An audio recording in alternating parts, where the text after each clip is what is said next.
এখন আরেকটা জল রঙের কাজ শুরু করব। করার সময় আমি আকাশটাকে যেমন ভিজিয়ে নেওয়ার তেমন ভিজিয়ে নিয়েছি। নেওয়ার পর প্রথমে প্রুশিয়ান ব্লু, তারপর ভায়োলেট, এই রঙগুলো চাপিয়ে নিচ্ছি।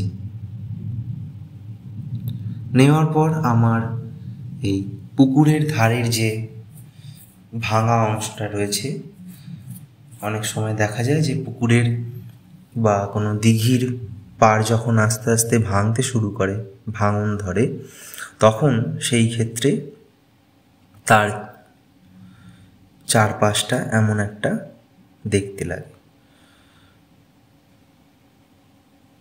যেহেতু আমি দেখাতে চাইছি যে পুকুর আর রাস্তার লেভেলটা একই লেভেলে নেই, সেই কারণে আমি যে স্ট্রোকগুলো দিয়েছি তুলি দিয়ে, সেগুলোর মধ্যে একটু সাদা সাদা অংশ ছেড়ে রেখেছি। আর এমনভাবে ছেড়ে রেখেছি যাতে করে বোঝায় যে আমার রাস্তাটা পুকুরের থেকে আর একটু উঁচুতে রয়েছে। আর পুকুরের জলটার ক্ষেত্রে আমি ওই জলটা ঘষে নিচের দিকে নামিয়ে নিয়েছি যাতে করে ব্লিঙ্ক করে কালারটা হয়ে যায়, তাই আমাকে আলাদা বাড়তি কোনো রঙ ওখানে ব্যবহার করতে হয়নি। করার পর পুকুরে টুকটাক আমি দেখিয়ে নিচ্ছি জলের যে সমস্ত স্রোতের মতো যে ব্যাপারটা থাকে, সেই ব্যাপারটা। এইবার দূরের যে তাল গাছগুলো রয়েছে, সেই তাল গাছগুলো আমি করে নিচ্ছি।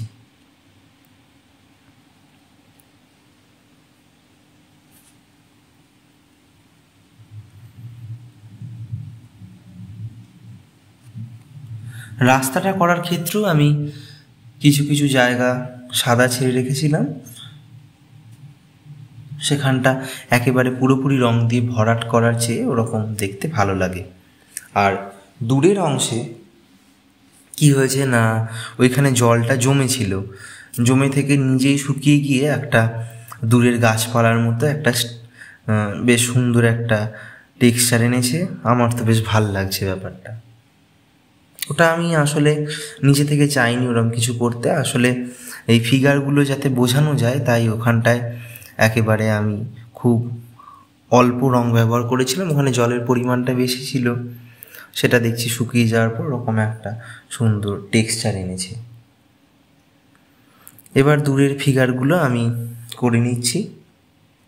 ফিগারগুলো আমি খুব একটা প্রমিনেন্ট করিনি, কারণ যেহেতু দূরে রাস্তা দিয়ে হেঁটে চলেছে, তাই খুব বেশি প্রমিনেন্ট করার প্রয়োজন নেই।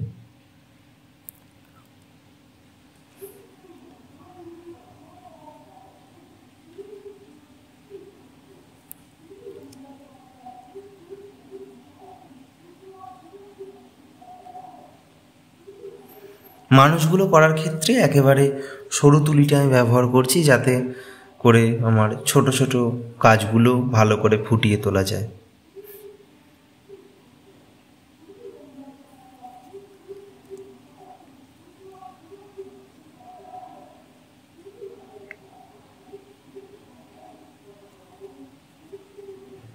এই মানুষগুলো আপনারা চাইলে আগে রাফে একবার করে প্র্যাকটিস করে নিতে পারেন, তাহলে আরও সুবিধা হবে।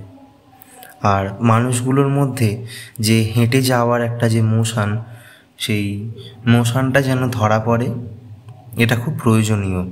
অনেক ক্ষেত্রে দেখা যায় কি, আমরা যখন শুরুর দিকে কোনো ফিগার ঢোকাতে যাই, সেগুলো দেখে মনে হয় যেন একটা জায়গায় দাঁড়িয়ে আছে, যেন একটা স্টিল একটা ব্যাপার চলে আসে। সেটা একটু খেয়াল রাখতে হবে, তাই রাফে প্র্যাকটিস করে নেওয়াটা খুব ভালো হয়। তো এই হয়ে গেল আমার আজকের কাজ। দেখা হচ্ছে আবার পরবর্তী ভিডিওয়।